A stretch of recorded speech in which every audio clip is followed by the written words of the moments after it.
Welcome to Inside the Deal. I'm Suzanne Stevens. Here with me today is Jim Woolery. Jim is a partner in the M&A practice at Cravath, Swaine, and more. And Jim, we're here to talk about the M&A market, and volatile may be the best way to describe it. We're certainly seeing sluggish numbers when it comes to deal activity. Does that square with what you're hearing from your clients and what you're seeing in your practice? Overall, I would say activity is way off. What we have seen is a number of clients that have really shelved transactions, and a number of players are sidelined right now. And there are really two reasons for that. There are two really enemies that the market is fighting today. One is extreme volatility. It's very difficult to price transactions in a market that goes up and down by 10 percentage points a day. Number one. Number two, many transactions need financing backstop in order to occur, and that financing just isn't present in the market today. So you have those two things which are really combating active M&A activity, and I think that's going to be sustained for at least until the end of the year. On your first point about volatility in the market, companies are seeing their stock prices fluctuate all over the place, sometimes drop precipitously. Will we see an increase at some point in hostile takeovers with these deals that are out there? I think you may see into the first and possibly as late as the second quarter an increase in hostile activity. As you know, hostile activity has really pulled back. And I think, again, there are a couple of reasons for that. One, again, the volatility, very difficult to jump out as a hostile bidder in a marketplace where your target's value and your own value fluctuates widely. So that's one challenge.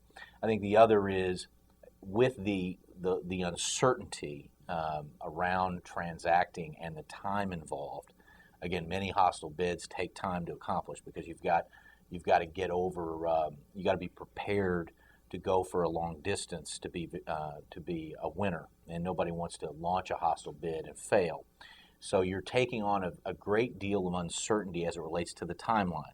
I mean, just thinking about over the last 6 months what we've seen, difficult to convince a board of directors on the buy side to do a hostile bid when their advisors are going to tell them you got to be prepared to be out there for several months. So that is a big challenge. I think we will see a return to hostile activity later in the year because I think there are going to be some pretty attractive targets out there. I think that target stock prices are going to be suppressed, and buyers are viewed as an opportunity. Well, we've seen for a long time, strategics with strong balance sheets have been active up until recently in the marketplace because of the deals that are out there. Will there be a rush back to the M&A market? Do you think we'll see a surge at some point when there is some stabilization or return to a so-called normal market? I think we're going to see a resurgence in phases. I think there's no question but that there's a lot of pent-up demand for transactions. And so folks who were trying to get deals done around the Labor Day timeframe had to shelve those. In many cases, they've done their work. They've made investments in getting prepared to do deals. And to the extent their base case is still strong for the transaction around about the first quarter, I think you're going to see people reemerge to the extent, again, and this is a big if, the market is there to support it from both a lack of extreme swings in volatility and some financing.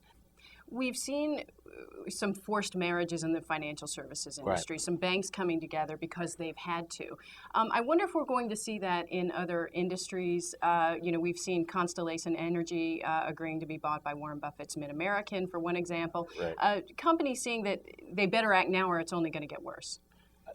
There's clearly going to be some imperatives in some boardrooms where you've got exposure to liquidity problems and folks in Constellation's cases there you had some energy trading businesses which forced a deal. You'll see some other forced deals or deals under duress where in order to sustain certain sectors of the economy you're going to have synergies.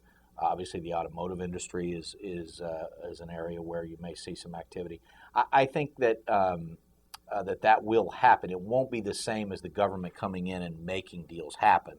and you don't have the same risk as you do with some of the banks being seized and so forth. But deals being forced or deals made under duress in order to obtain synergies, I think that will occur. Jim Woolery with Cravath, Swaine, and More. Thanks for stopping by. Thank you, Suzanne, for having me.